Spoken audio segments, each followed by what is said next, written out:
Hello, I'm slightly on tiptoes because the microphone has been positioned for Caroline, so I won't alter it. My name is Judith Clark. It's a very unexpected treat to be introducing Caroline this evening, but unfortunately it's due to the fact that Tom Weaver is not well, so I'm impersonating Tom Weaver this evening. And I've asked him for some notes to read out, as it puts this lecture into the context of the wonderful series of AA Files evening lectures that are held here. Tom Weaver is the editor of the AA Files. So this series is one that Tom Weaver and Mark Cousins, who fortunately is here this evening, initiated a few years ago as a way to get a diverse group of speakers from a variety of different cultural and intellectual backgrounds into the AA's lecture program, and at the same time enrich the range of contributors to the journal. Each speaker is invited to give a lecture, and then a written version of the talk finds its way into a subsequent issue of the AA Files. In the past, speakers have included the classic scholar Mary Baird talking about ruins, the French professor Michael Sheringham talking about the everyday, the psychoanalyst Adam Phillips on getting lost, and the political philosopher John Gray on science and magic. Tonight, I'm delighted to be able to welcome Caroline Evans to the AA.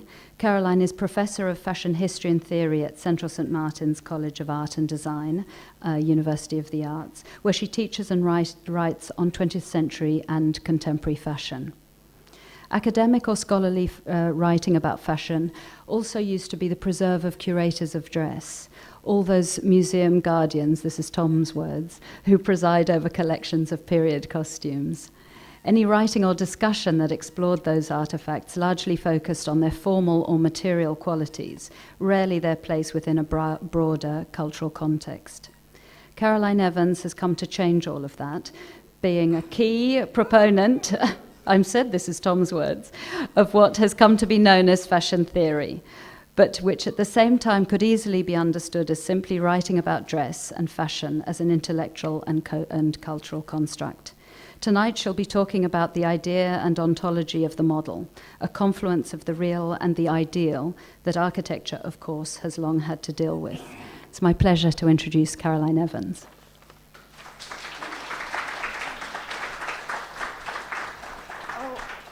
Thank you very much. So I'm sorry that poor Tom is ill, but all I can say to the curators in the audience, therefore, is that I have to wait until he's better before I take him to task for his comments about curation, writing and thinking. So I'm going to just leave that for today. Just by way of preamble, I put this quote from Dickens up from our mutual friend, because I imagined you'd all like something to read while you were waiting, which I think you probably didn't. But I like the idea of having Dickens as a warm-up. And I also wanted to flag up the fact that I've done something that I don't normally do today, which is that I've used, in the talk I've put together, normally I always talk to images, but I've used texts very much in the way that I would use images. They're not all from great novels. A lot of them are from bad novels, and sometimes they're from journalism and journals and diaries and memoirs as well. So it's very much about using text and image as primary sources. And this is the description of a character from our mutual friend called Jenny Wren, who's a doll's dressmaker. And she talks about the dolls who she makes dresses for as if they're real people, real customers. And she herself is described very much as a doll, so she's got this expressive chin, and it seems to be wired to her eyes, and they work together just like a doll. And it's really that kind of slippage from animate to inanimate and from doll to human that is the theme that kind of underwrites the talk of today, and that's why I just put this quote in, as I say, as a kind of warm-up. So the idea, sorry, I'm going to get my heights right. If I talk here and you can't hear me, then just tell me. So the etymology of the model, it's a word that's several centuries old. It's derived from the Latin word for measure or standard, which is modulus, the diminutive of which was modellus, from which came the old Italian word modello, meaning the mold for producing things. And from there, the word drifted into French, modèle, in the 16th century, and shortly after that into English. And in the sense of meaning, in the sense of a small representation of an object, so something like a maquette, or an architectural model, or a sculptor's maquette. And interestingly, its usage as a mathematical model and fashion model only came into being in the 20th century. And that's really what I'm going to talk about today, is the fashion model and her evolution from the 19th into the 20th century. So the concept of the model differs between fine art, design, architecture, fashion, photography, and new media. And it's an intriguing mix of things across those fields. It can be a rudimentary sketch, an ideal, a miniature, a set of instructions, a maquette, or a prototype. It can suggest both the early stages of a project and its final realization, ranging from an idea that's barely formed to an ideal which reality can never match. But only in fashion is the model a living, breathing human being. And only in fashion does this creature have an inert counterpart in the form of the dress she wears, also known as the model. And the relationship between the two can be disturbing. So, if today's talk is about the origins and the early history of fashion model, it explores that uncanny confusion with mannequins and teases out the contradictions between the model dress and the model woman. With all models, ranging from architecture to fashion and beyond, the model's relationship to reality is always questionable. It poses philosophical questions about the relationship between copy and original. And when that original is a human being, the relationship has the potential to touch us profoundly. When the copy is a human being, it has the potential to disturb us profoundly. Rilke describes how dolls make us aware of what he calls that silence larger than life, which is at the border of our existence. So that, he writes, we experience that hollowness in our feelings, that heart pause which could spell death. And the fashion model has much more to do with the doll than, as you might think, with the artist model, who most people assume to be the predecessor of the fashion model. Indeed, the first fashion models really were dolls. They were, if you like, the models for models. And like her predecessor, the fashion model exists only on the cusp of the organic and the inorganic, between the animate and the inanimate, bridging the worlds of the living and the dead.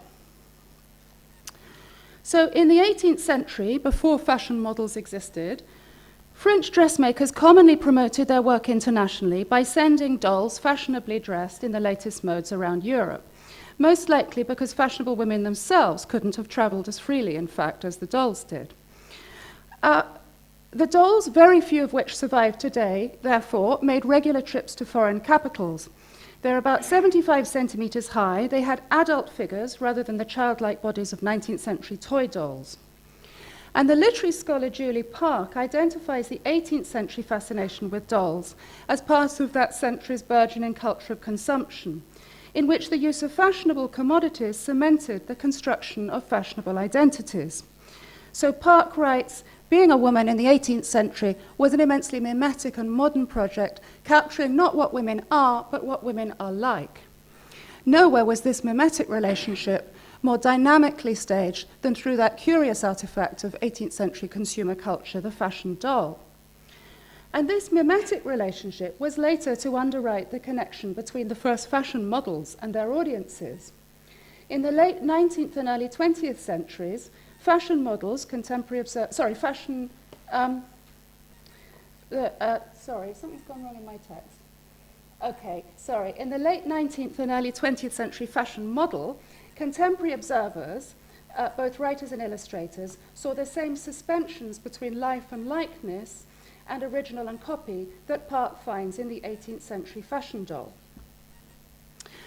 However, as the fashion historian Alison Matthews-David has shown, the first living fashion models in Paris were not in fact women, but men, perhaps because men could move around the city with greater freedom than women.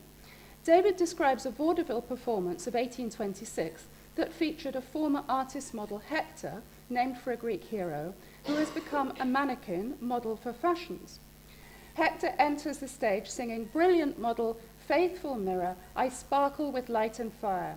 I wander everywhere, setting the vogue for the new looks in the catalogue. And the play anticipated by a good 80 years a number of early 20th century stage plays depicting fashion modeling in couture houses. I have to say, I'm really sorry, but I had to cheat with this slide because I couldn't find a picture of the Vaudeville Theatre in Paris, so I just bunged in Drury Lane. And I couldn't find the right actor, so I just bunged in another sort of famous French actor. So we'll leave them. According to Alison Matthews David, beginning in the 1820s, certain tailors hired handsome men, known as mannequins, the ancestor of the fashion model, to display their latest creations in modish spots around the city of Paris. This practice seems to have been current until the late 1840s.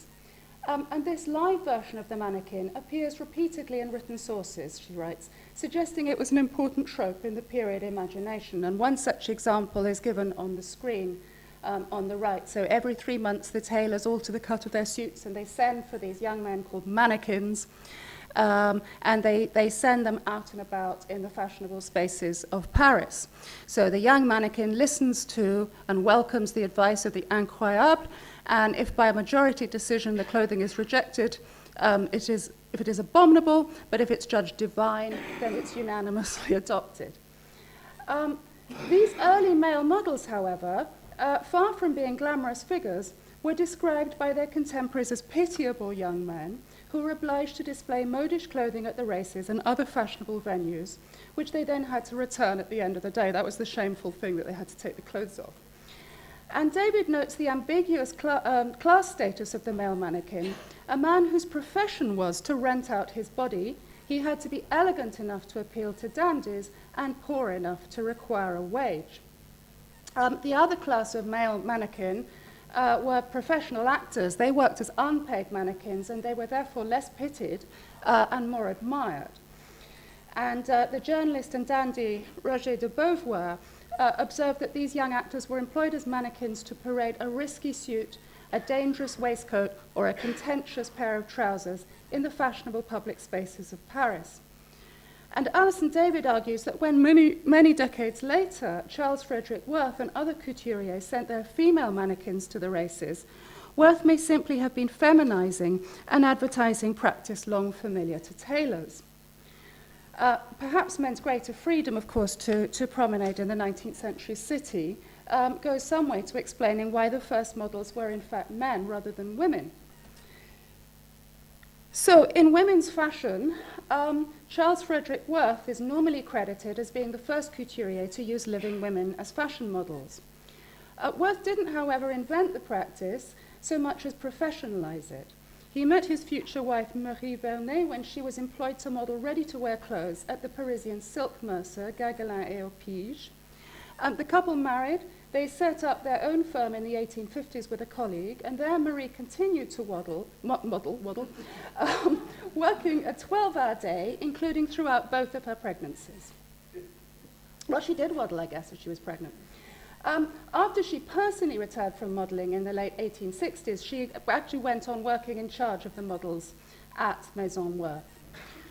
The Worth salons of the 1860s are described by Zola in his novel The Kill, in which Zola portrays the febrile and sexualized atmosphere of the Second Empire under the corrupt political system of Napoleon III, in which the house modernization of Paris is funded by frenetic speculation in real estate and stocks.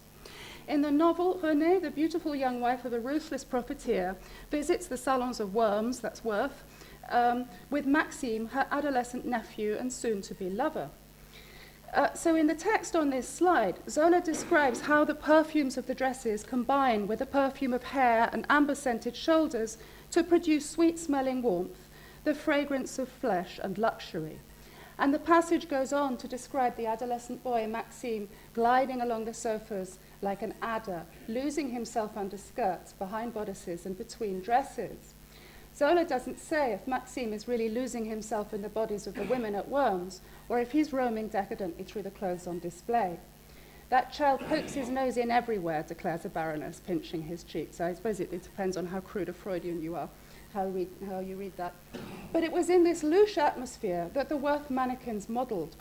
showing the evening clothes in a brilliantly lit salon so that ball gowns might be fitted under conditions closest to reality.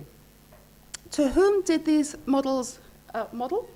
Well, to René's milieu, generally to a social mix spanning old aristocracy and new money, including elite courtesans, but secondly, in quite separate shows, most likely also to the trade buyers from the New World.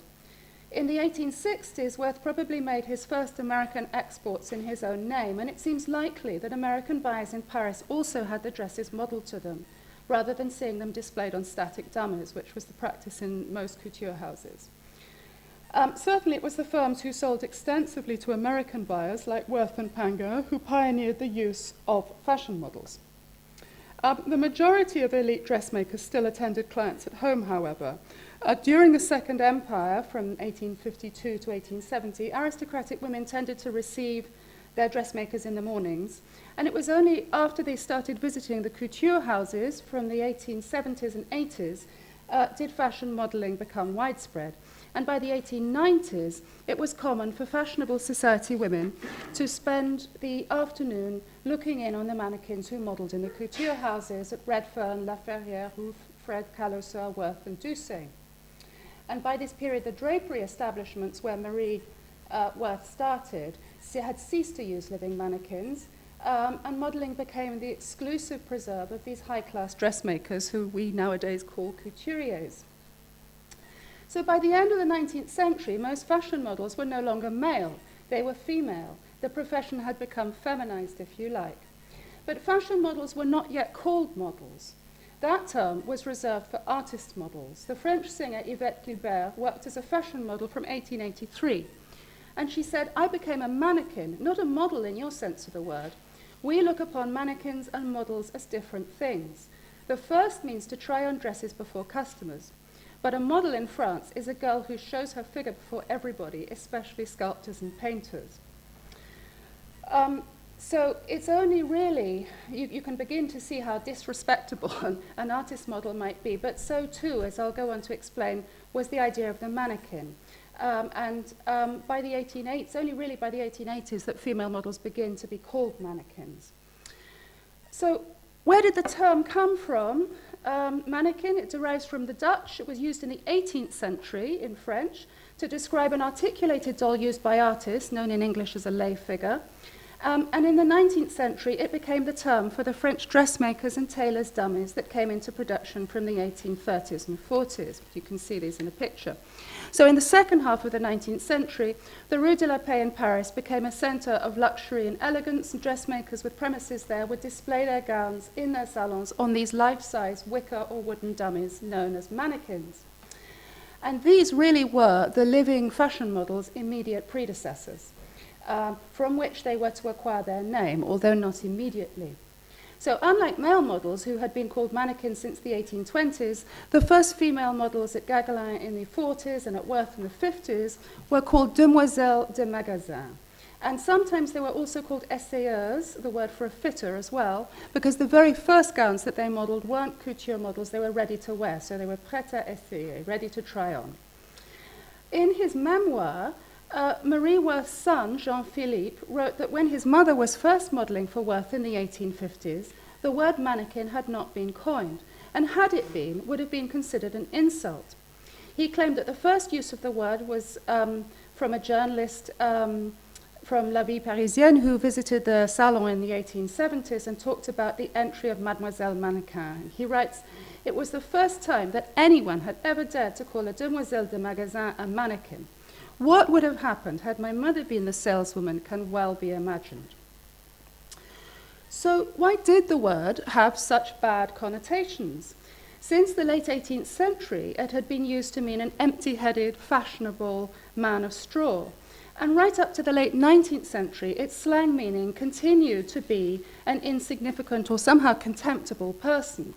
And as soon as it came to be used to describe the tailor's dummy, in the 1840s, that image too began to be used pejoratively. So, for example, in this image from Granville, in 1844, Granville satirizes the fashionable crowd at the Longchamp racecourse by representing them as no more than an assemblage of objects, using fashionable accessories and dress to represent their bodies. And in the passage below, which comes from the accompanying text, Granville sneers at the lack of individualism of fashionable people. He clearly refers to the plaster wood and wax dummies or lay figures of the tailor's shop and the artist's studio. And he describes the vacuity of fashionable people who parade at the Paris races. He writes, "The fashion is to have oneself replaced by a dummy, in effect. Only the individual is lacking. Mannequin of mannequin, all is mannequin." Sorry, mannequin of mannequins.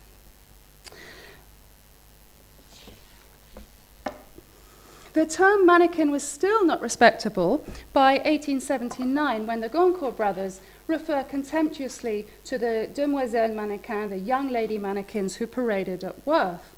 The charming sight in the quotation on the left is sarcastic, and the term was always used disparagingly. It evokes both scorn and prurient disapproval. Applied to the female mannequins in the couture houses of the 1870s, its connotations shift, however, to a darker register, as it comes to suggest the theme of femininity as a kind of mechanical performance.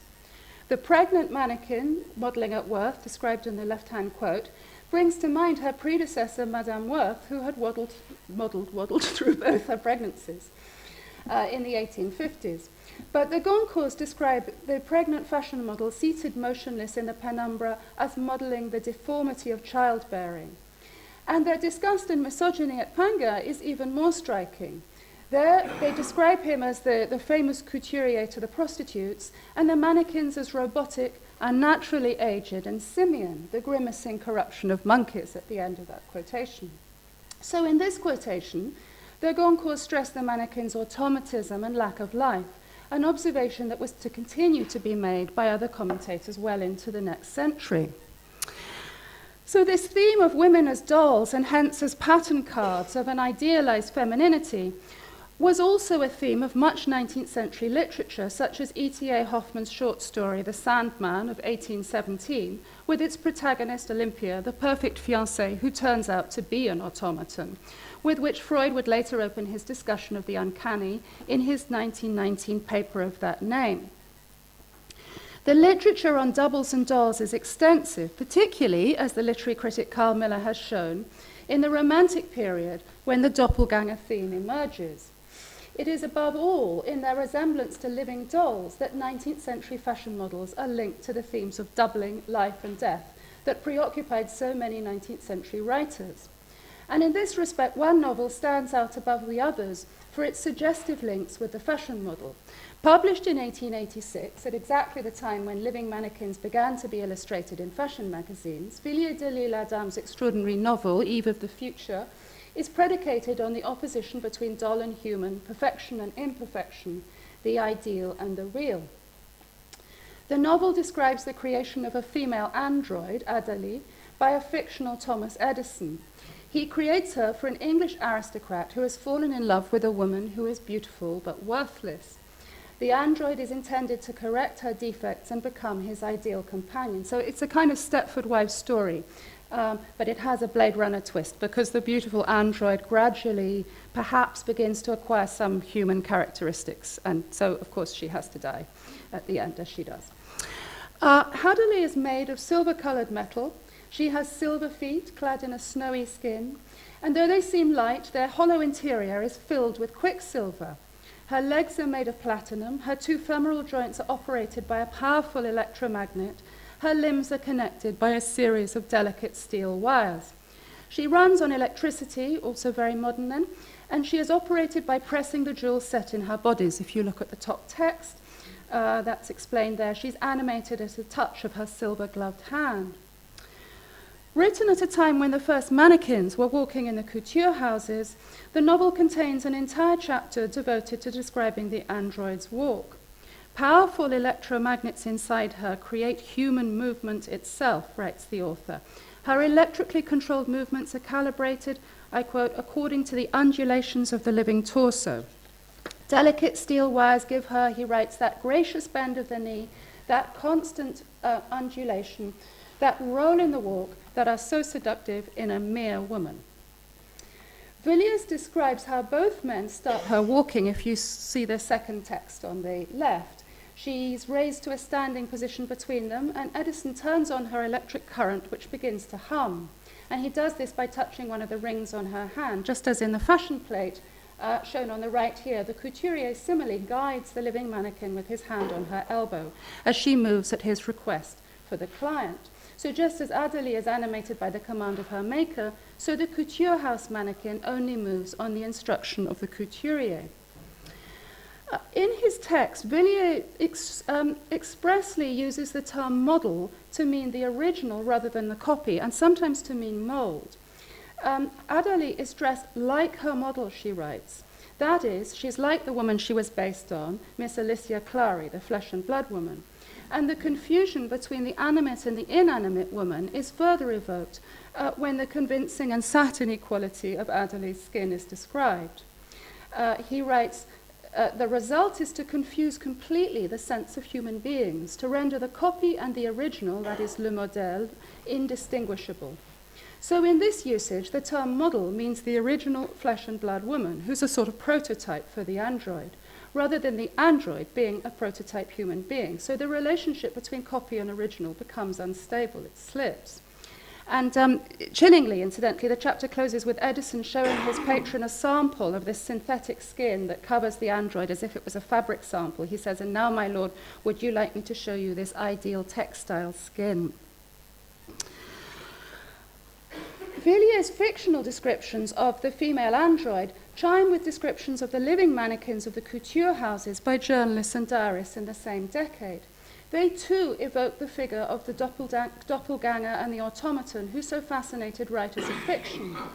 In fashion journalism, the living mannequin appears to inhabit the interstices between life and death, between organic and mechanical movement, and between object and subjecthood. Descriptions of mannequins' bodily styles, their walk, gaze, and stance, and their class status, such as this one at the top here from 1880, are typical. It describes mannequins modelling to a female audience of rich bourgeois, titled foreigners, actresses, and the entire passage, only a part of which I put up here, contains all the features that continue to fascinate observers of the new phenomenon of fashion modelling over the next 40 years. The mirrored salons that multiply the mannequin's image, the repetitious nature of their task, modelling the same garments 10 times a day, and their indifferent manner. So in this respect, the journalist writes, they are like mannequins, that is, the dummy. They're not described as mannequins, but as essayeurs, women employed to try on dresses for clients. And all these features combine to make the fashion model something a little less than human. Mechanical or doll-like in her smooth performance, her body is always svelte, her step rhythmic, her movement gliding, and these two contribute to her slightly unnatural and even uncanny appearance. This was augmented by the black satin undergarment that she wore under the gowns she modelled, and I put in 3 pictures here. There's a flesh-coloured one. The middle picture shows you this very strange effect of this sort of black satin garment from chin to wrist that the first fashion models wore under the couture dresses that they modelled to the clients. And on the right, you see the black satin undergarment without a dress on top of it. Again, it chimes with Eve of the Future. In Villiers' novel, Adélie's legs are described as a hermetic sheath of platinum. The word fourreau for this undergarment means sheath. Villiers uses the word maillot for sheath, but it also, a word also used to describe the fourreau. And the effect is reinforced by his description of the first sight of Adélie up and walking when she is enveloped in long, full pleats of black satin, he writes. And the writer Morgan Jay points out that while the practical function of the fourreau was to preserve the mannequin's modesty and to protect the gown from being soiled, this denial of the body is also a way of reifying the mannequin, long despised, living off her body like a prostitute. Furthermore, the dehumanizing effects of the fourreau were matched by the way both couturiers and clients treated the mannequins. So a model might be passively pushed and pulled hither and thither to model for the client, or, as in these pictures, made to stand for hours while the couturier designed on her passive body. So On the left, you can see Vallet's sketching in charcoal on white muslin an idea for the embroidery of a vest, and she's wearing the fourreau underneath. He sketches literally on her body, using her torso as a form of drawing board. And on the right, you can see a typical scene of a mannequin standing for hours while a dress is fitted on her at Redfern. So in these circumstances, the fashion model's resemblance to the inanimate dummy is all too literal. And in fashion discourse too, she was frankly described at the time as being both a woman and a commercial object. Mannequins are a privileged class in Paris, wrote the Washington Post, necessary and decorative in the city's commercial life. They are engaged for their commercial qualifications, wrote the Chicago Daily Tribune, an elegant figure, graceful carriage, ladylike manners. And they were, as another wrote more bluntly, a necessary part of the furniture. So their objecthood was thus linked both to their commercial role in sales and to their prototype, the 19th century wicker or wooden mannequin. So the visual interchangeability of the dummies and living mannequins here at Maison Félix underlines their status as inheritors of the 19th century literature of automata, dolls, doppelgangers, and deathliness. From about 1900, the living mannequin began to be reported as an interesting new phenomenon, yet she continued to be seen as robotic, doll-like, and uncanny well into the 20th century, more a walking object than a living subject. She's described as having an industrial smile, a mechanical walk, performed with indifferent docility, without nerves and without thoughts. She retains both her name and her curiously neutral gender, le mannequin, from the artist dolls and dressmakers' dummies of the 18th to the 19th centuries. And Didier Grumbach, in his Histories of Fashion, recounts that these first living mannequins were also called sosie, meaning doubles, which may be because they were the double of the inanimate mannequin from which they took their name, and also because they were the double of the client, but of course never her equal. So, if the living woman is the mannequin, what then, or who then, was the model? The Dictionary of the Académie Française, over several editions, defines the model as three things. Firstly, as an exemplar, something to aspire to, a model of good behavior, for example. Secondly, something like an architectural model or a sculptor's maquette, a little 3D trial object. And thirdly, an artist model, either male or female. And I should say that these are obviously kind of synthetic definitions. I haven't actually literally translated from, 3 editions of this huge long dictionary, unlike with a literary text where I did try to be faithful to the original. Now, the pictures on the right show at the top a 19th century artist mannequin, this little articulated wooden doll that often came with clothes of either sex. It could be dressed up as either a man or a woman and would be used by an artist to make little setups from which to compose and paint. And below that is Jérôme's image of the artist model in the 19th century, and the artist model also could be either male or female, nude or clothed. And in the 18th and 19th centuries, artists used both these dolls and living models to paint from. So the question then is, why did the 19th century fashion model, the living mannequin, take her name initially from the mannequin at the top rather than from the model, the living woman, at the bottom? Well, literally, as we've seen, because she replaced the dressmaker's dummy or mannequin, she's a living mannequin, but also because in the dressmaking trade, the word model had another meaning, far closer to the first and second definitions here, as a prototype dress, one that was at first used to work out the design as a canvas toile and then made up as a model to show to buyers. So it's a kind of prototype. And here is one such very, very rare example. So in the dressmaking trade, the word model always refers to the dress, never to the living woman who wears it. And the term survived well into the 20th century, where you read phrases like model dresses from Paris.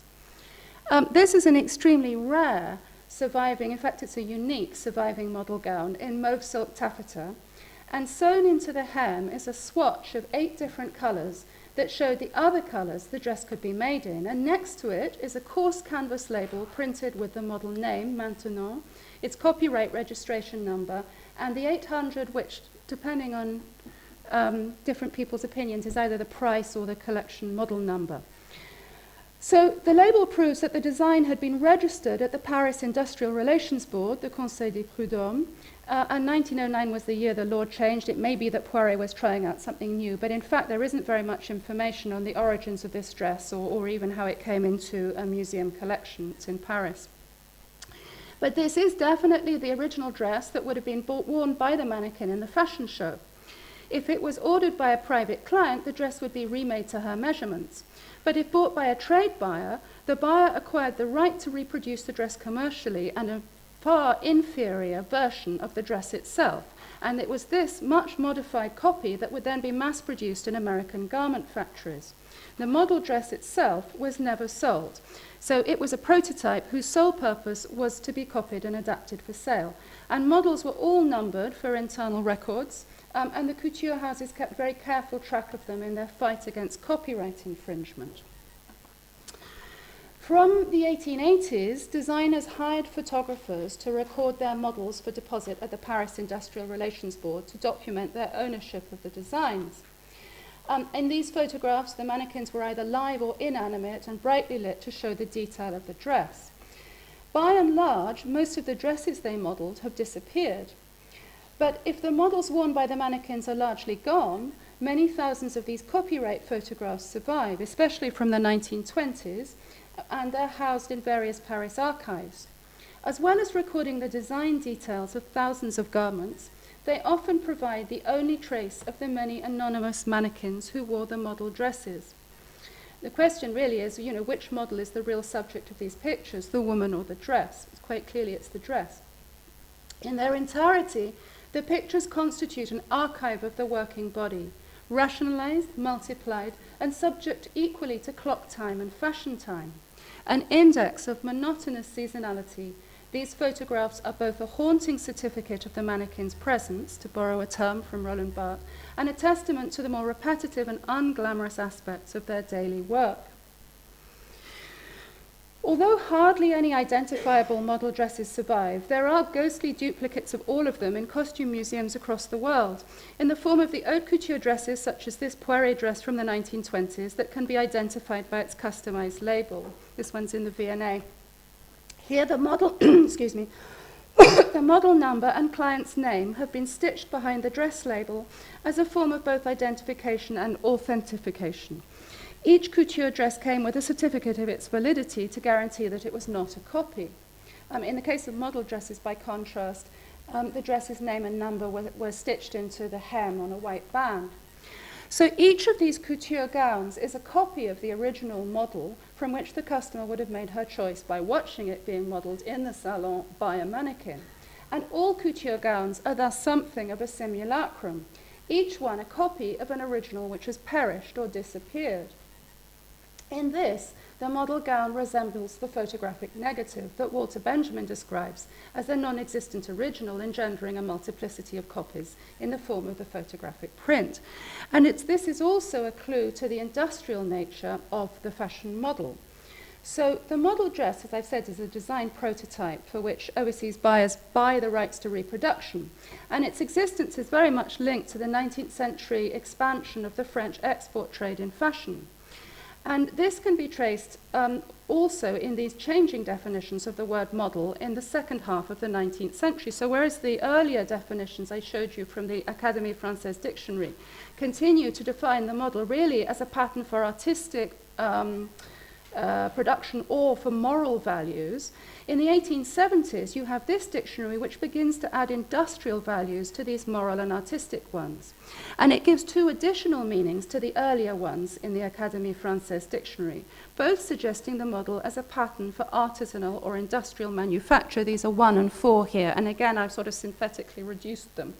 But what I draw your attention to is one where you have a model of writing that's handwriting, not of literary style, a model of embroidery.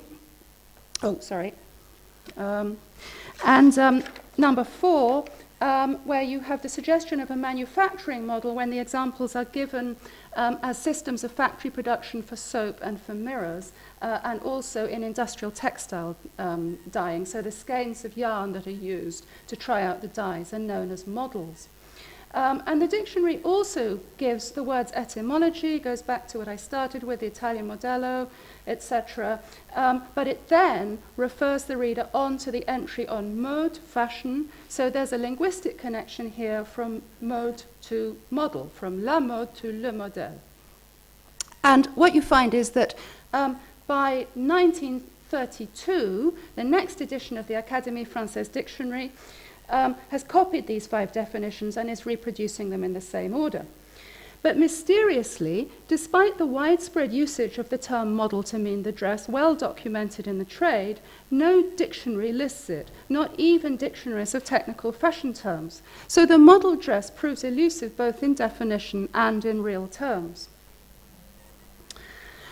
In this description on the right, Robout describes how many mannequins suppress their individual personalities in the salon in order to become what he calls a sort of harmonious construction. And there's a flavour of the literature of the uncanny, again, in this account of a woman who seems to have transformed into a living, speaking dress.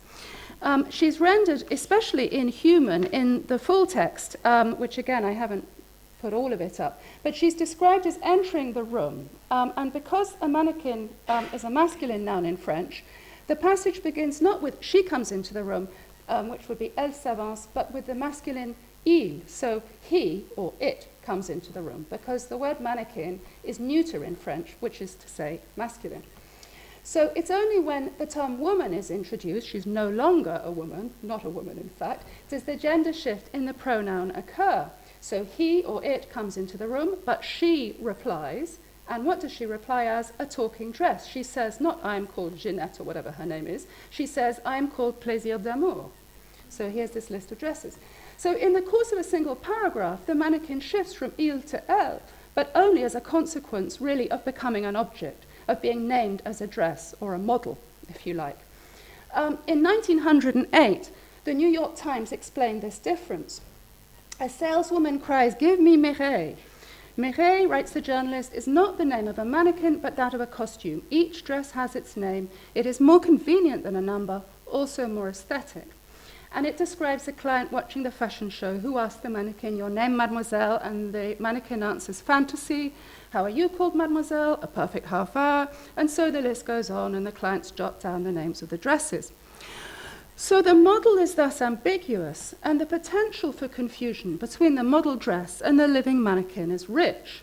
The fashion model, modèle, unlike the artist model, was merely an inanimate garment, whereas the mannequin, who took her name from an inanimate dressmaker's dummy, was a living, breathing woman. And the neuter gender, actually masculine, of the French noun for the female model, le mannequin, and the use of the male noun for female actors appropriately designates the estrangement which was so often attributed to them by early commentators. So, what all this evidence about the slippage between mannequins, model women, and model dresses suggests, to me, is firstly the idea of a woman as object, therefore related to the commodity form, which is possibly troubling itself in an advanced consumer society. Secondly, another form of anxiety, the anxiety of the double, which, as Freud observes, issues a challenge to the idea of the individual self as sovereign. And thirdly, I'd argue, these two phenomena are intrinsic to fashion as both image and industry, as both commerce and culture. So let me, in this final section, explore the slippage between these three formulations. These are film stills, actually. So in the right-hand image at Doucet, you can see what are clearly trade buyers, probably American, well, actually, they could be European buyers. But there are the buyers watching the fashion show. And then up on the left, it's not very clear from this bit of film whether these are private clients, journalists, or buyers. But certainly those are trade buyers down in the Doucet show. So far from being simply a literary device linked to the 19th century taste for ghost stories, doubling was intrinsic to haute couture, a complex commercial reality that structured its business organization. These buyers at Doucet are going to acquire the model for the purposes of serial reproduction in American or perhaps European factories. At worst, this may be a show to clients, in which case the model will be merely doubled, remade for the client. But either way, it's at the moment of being modelled that the dress has the potential to multiply, the capacity to become an army of ready-to-wear dresses ready to march out of those American factories and onto the store rails. So this is the moment that gives birth to the copy, when the model is paraded before the buyers. Until Worth's innovations in the 1850s, most dressmakers simply made, I mean, there was mass-produced, there was ready-to-wear fashion, but most dressmakers dresses would be individually made for each client and in consultation with the client. What Worth instituted was the idea of the pre-designed collection, for which a number of models would be made before the season, when they were then shown to the client. And this was the purpose, of course, of the living mannequin. You didn't really need her before that so much. You just used a sort of girl from the workrooms. So this emerging fashion system in the second half of the 19th century was predicated on a pattern of doubling which replicated itself in every part of the trade, not simply in terms of constructing a fashionable appearance in public, but also backstage in the couture house in terms of manufacture, starting with the model dress as the prototype from which all the copies were reproduced. So in this way, the fashionable woman, who she also copies, if you like, she mimics the imagery of the magazines, and the mannequin each personified a facet of the doubling that is at the heart of the European haute couture fashion system.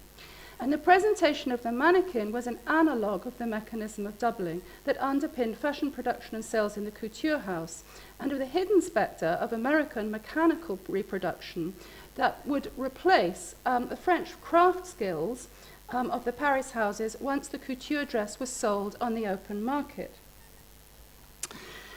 This structure of doubling was replicated at many levels through the business, so even the client had her inanimate body double lodged in the couture house in the form of a lay figure custom-made to replicate her own proportions, and on which her dresses would be cut and fitted. In every house, usually near the workrooms, would be a room full of these ghostly body doubles, an army of headless clients of widely differing physiques and heights in unbleached canvas. And in Lucy Clarin's novel of 1937, The Diary of a Mannequin, which is a first-person narrative set in a fictional Paris couture house called Boris, not terribly chic, but Boris. In this novel, so one day you have the narrator, Alice, who is a mannequin. She's about to be sent to model in the Cannes branch of Boris. She's taken upstairs to the ateliers by the premiere, the woman in charge of the studio, to be fitted for the clothes that she's going to take to Cannes. She stands patiently and she's fitted, and as she stands, she notices a door which is labelled Musée Cauvin, the name of the Paris Waxworks Museum. And she asks the fitter and the premier about it, and they say, oh, you can come in, you know, we'll show you, come upstairs. So she opens the door, and up they go, up a staircase into a long room filled with dressmakers' dummies in all sizes and shapes, ranged along all the four walls. And both the mannequin and the woman in charge of the studio enact a kind of, the woman in charge of the studio explains that these are the dummies of all the clients, and of course half of them are absolute monsters. There's an American woman who terrifies them, who's known as Mistress Fear, etc. And they enact a kind of class revenge on the clients in this sort of pantomime of abuse, insulting and mocking these dummies. And there's a comparable scene in another book about the couture trade by Louis Roubaud, where he describes a similar room full of clients' dummies. The couturier takes him, in this case, down to a basement room which is lined by fitted cupboards, in which he sees these mannequins, each one a precise replica of the client's body, and they're hanging in a line of basement cupboards, as he says, like Bluebeard's wives, and their names are written on the doors. And it's really striking how Gothic the language always is in terms of the way that this sort of couture practice is described. So they have Mademoiselle A, Mademoiselle B, Madame de M, etc. And Roubaud, the author, describes these dummies as dead women in cotton canvas. And both men in this account, they come upon the mannequin of a client, a young actress, who has died about 3 months earlier. So they very unceremoniously sort of say, oh, we don't need her. They pick up her dummy and they kind of chuck it out. So Freud describes the double as the uncanny harbinger of death. For when the double appears, as Mladen Dollar succinctly puts it in her essay on the uncanny, the time is up. And Freud opened his essay on the uncanny with the discussion of a Hoffman story, The Sandman, in which this perfect fiancée, Olympia, turns out to be an automaton. His essay deals with dolls and doubling, looking back at the 19th century literature of his youth from the far side of the Great War in 1919, at a moment when to look forward was to confront a different set of anxieties about women. Ambivalent responses to the emerging category of the fashion mannequin in this period were underwritten by fears of mechanization and modernity in a period of increasing automation in industry. The encroaching emancipation of women in both society and the workplace played a part in these anxieties too. Journalistic anxiety about the living mannequin's nomenclature and her relation to the inanimate mannequin was linked not only to contemporary anxieties about her objectification, but also to her troubling status as a new kind of working girl, a woman who wore fashion for money rather than for love of it. Some 19th century ambivalence towards mannequins can be tracked to a fear of mechanization and modernity, and read off a series of antinomies that I've tried to track today: alive, dead, animate, inanimate, object, subject, working girl, lady of leisure, original, and copy. And the philosophical meanings of this opposition, as well as its powerful hold on fantasy, underpin both the ontological status of the fashion mannequin and the commercial structures of haute couture as it developed in the 19th century, with its inbuilt dependency on copying. It was really part of its structure. But I want to end by looking at some traces of the old anxieties that survive in just two modern-day examples from Victor and Rolf, which I've compared in each case with images from the beginning of the century. Walter Benjamin described the woman of fashion as a figure who mimics the mannequin and enters history as a dead object.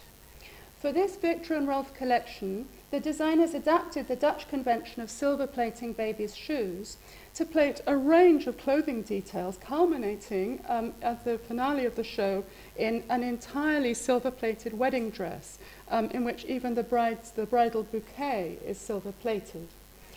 Consisting of neat 1950s day dresses, formal grey suits, flared trench coats, the whole collection was quite prim and conservative, and it had what the journalist Sarah Mower called that slightly queasy, mummified touch. And this iteration of woman as object recalls not only Adélie, Villiers' android that I discussed earlier, but another modernist representation of a metal woman, the robot Maria in Fritz Lang's Metropolis. Like Adélie, Maria begins as flesh and fabric and is remade as metal. Unlike Adélie, Maria is a silver Jezebel, sexuality unleashed.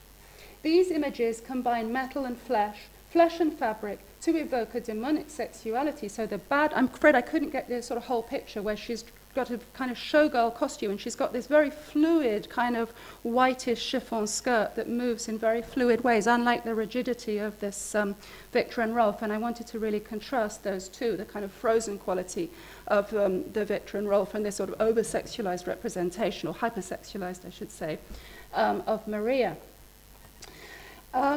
And in her brilliant analysis of the robot Maria's dance in the nightclub scene of the film, the historian Mila Ganova points out the close links between fashion modeling in the Weimar Republic and Maria's poses, gestures, and attitudes. So that Maria the robot is also, in her fleshly incarnation, a fashion model, it turns out. Finally, this other show by Victor and Rolf called One Woman Collection, where you had the actress Tilda Swinton modeling, who opened the show, modeling to a voiceover of her own voice reading a tone poem, ending with the words, "There is only one of you, only one." And then gradually, as the show proceeded, it became apparent that all the models were styled to look like her. And in this image, Swinton reappears leading her army of fashion androids behind her. And the conceit raises both the spectre of woman as multiple, and also, I think, usurps that clear distinction between original and copy in this presentation in which the original, le modèle, the model, is an actress, and the copy is a model. In fact, it's a run of identical models.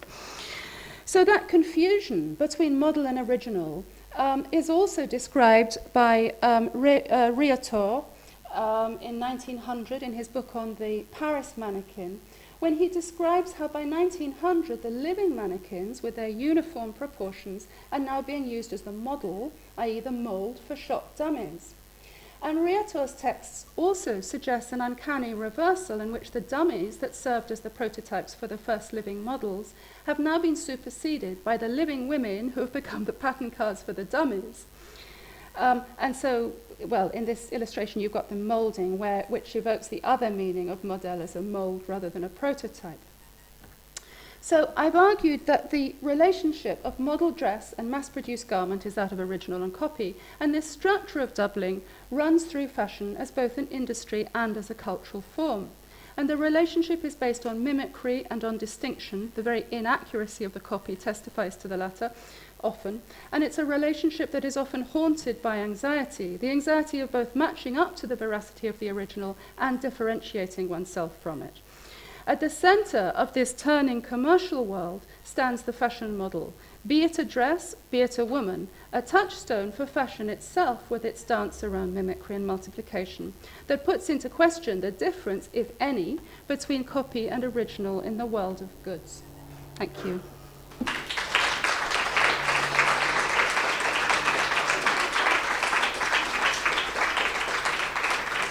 Sorry, that was very long, wasn't it? I don't know. I mean, I'd just like to thank Caroline. I just wonder whether we can open it up to the floor now. If anyone has any questions, there's a roaming microphone here. So anyone who'd like to ask questions, I'm sure she'll take a few.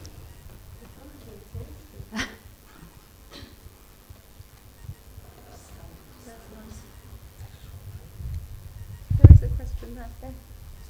Yes? Where?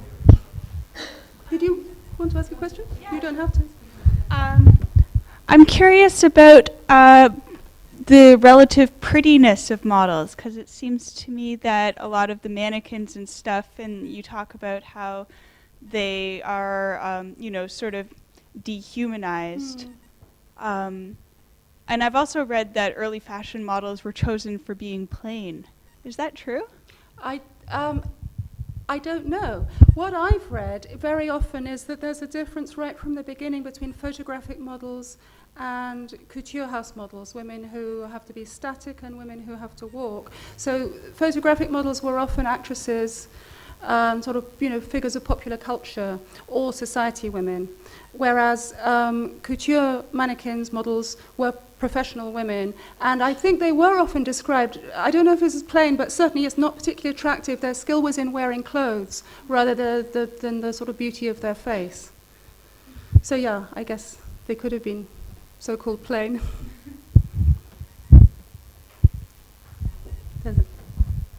I'm just wondering, is there any reason that you can think of that... Is that you or me? I don't know. Okay. That in English you would still say the fashion model, and in French today you still say the mannequin. Well, possibly, because in 1900 the model in Britain was translated as mannequin, spelt in a variety of ways, but it was really taken from the French. But in America, the fashion model was always called model, not a mannequin, unless they were really high-class publications that were trying to be European. And the first American model agency is started in 1923 or something, and that's called a model agency. What I don't know is why they called them models in America, if you see what I mean. Because it's really confusing when you read American journalism, because they talk about the model, you don't know whether they mean the dress or the woman. So I don't know.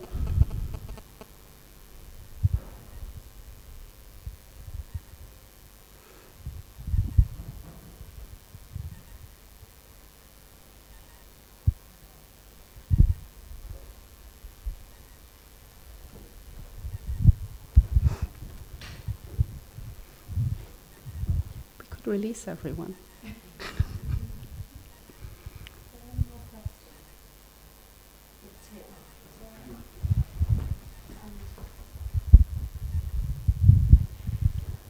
I mean, I'm not quite sure that it's a proper kind of question. I mean, it's really about, I suppose, the relationship of the mannequin to erotic, or on the other hand, kind of romantic notions, because in the Hoffman story, I mean, it's incredibly funny. On the one hand, he hasn't been able to kind of teach the doll language, so all she can say is, ah. On the other hand, having met the young man, he comes away saying she's the most intelligent woman he's ever met. Because every time he spoke, she just went, ah. Yeah. So he kind of falls in love as a sort of projection. On the other hand, there seems like an entirely different world that and it sort of comes up in some of the illustrations. It's the way, kind of in all this, the kind of limbs begin to seem, and sometimes obviously are, kind of detachable. As though something's happening to a kind of fundamental body image, and it makes one think in a kind of different register about, you know, in the sense at the beginning of the 20th century, the growth of kind of artificial limbs and that, and how it sort of is changing a general image of the body. It's as though somehow within culture, the body is beginning to sort of fragment ultimately in a kind of Belmerish kind of way. And that, I think, sort of seems to link to the sort of promise of perversity. I mean, if Benjamin defines kind of perversity as the eroticization of the inorganic, I mean, I think it's also of the partial. Yeah. And it sort of seems that a kind of repertoire is being kind of prepared here, within which that sort of finds a certain materialization. But I suppose you could read the mannequin, you know, either way. I mean, the inanimate mannequin can certainly, you know, be made into an object, can be fragmented and fetishized, literally, can't it? But I mean, the living mannequin, you could argue, as a sort of prosthetic kind of replacement of the real, you know, because she is more perfect. I mean, I'm thinking a bit of, like, you know, Tim Armstrong's writing about technology and this idea of, you know, beauty and beauty products and bodies as being somehow prosthetic, that, you know, improve on this sort of the mundane, if you like, which is also the thinking behind the Adélie, you know, because she's a little bit similar to Olympia, because Olympia, apart from going, as far as I remember, she also doesn't do anything irritating like try to do her embroidery. She sits with her hands folded in her lap and she listens. But the point is, that's only good so long as you think she's a real woman, because as soon as at the end she's kind of revealed to be a doll, suddenly there's this fashion for fiancés, for girls, to be a little bit disobedient, because that's proof of their humanity. So, do you see what I mean? And in a way, there's something similar goes on with Adélie in the Villiers story. I mean, I'm not sure if this is answering your question, but the thing is that it is actually very poignant, because he loves this woman who is worthless and shallow and frippery. The mannequin has this extraordinary kind of gravitas and beauty, and maybe because she's less chatty, she seems wiser, but she gradually begins to acquire these kind of slightly human characteristics, and it's very poignant that he begins to fall in love with someone who is a machine, who feels more profound than this sort of shallow, frippery, flesh and blood woman. So I think that these meanings perhaps are rather slippery. You know, as soon as you grab them, as soon as you grab your kind of, you grab your mannequin and maybe her arm falls off. But at the same time, I think to go back to what I was saying, I think, you know, you can replace that with this idea of a sort of, the kind of accoutrements of beauty as some sort of synthetic ideal, you know, that guard against that fear of, you know, your leg falling off or whatever. And I'm not sure that it's so much either or, perhaps, as a question of possibly both and that's what makes it a bit slippery.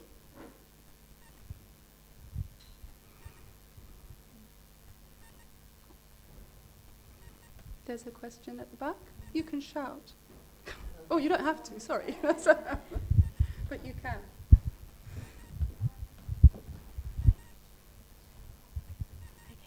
I was just thinking about the photographs that you showed that were documenting the model dress on the mannequin, and I was just thinking about I guess the movement of the living mannequin, because in the couture houses they would have been moving around, and I don't know if you could just, if there's anything you say about how I guess the representation and technology of how models and mannequins were shown through, I guess, fashion photography onwards. Just because when you were describing Metropolis and the movements of the actress, like mimicking Weimar models or mannequin movements, it made me think of a much later film, actually, How to Marry a Millionaire, when they're all being mannequins in a fashion house, and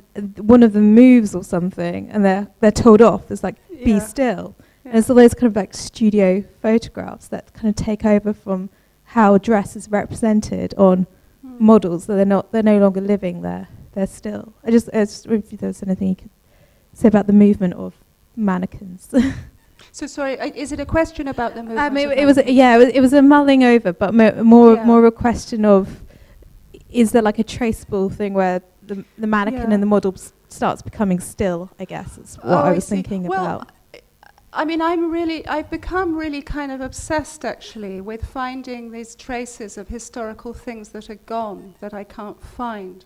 So I do have a chapter on the walk. You know, I'm really interested in how do you write the history of a walk in a period in which film is not reliable because it's still too new. And I've got another chapter on the gesture, on pose and gesture, which are these sort of, you know, infinitesimal things in a sense. I can't get them back, and that's why I want them. But what I have found out about the walk is that it was the famous, the word that is nearly always used to describe the mannequin walk is gliding. In other words, you know, normally when you walk, you can sort of see your body going up and your torso goes up and down as your legs move. They seem to have this ability to move in such a way that the torso remains still and just glides forward as if it's on like a film dolly or something. And one of the things I connected that to, actually, was technology, was things like the moving platform that went round the perimeter of the 1900 Paris exhibition, which went at 2 speeds, you know, fast walking and slow strolling. So you could stand on that and just be transported like a dummy around Paris, looking out at the views. This isn't very focused, but anyway, yes. I think, and then the walk changes in the way that the stance changes. I mean, these are historically specific, but they maybe have a different temporality, you know, from the sort of seasonal time of fashion. But it is something I'm kind of chasing.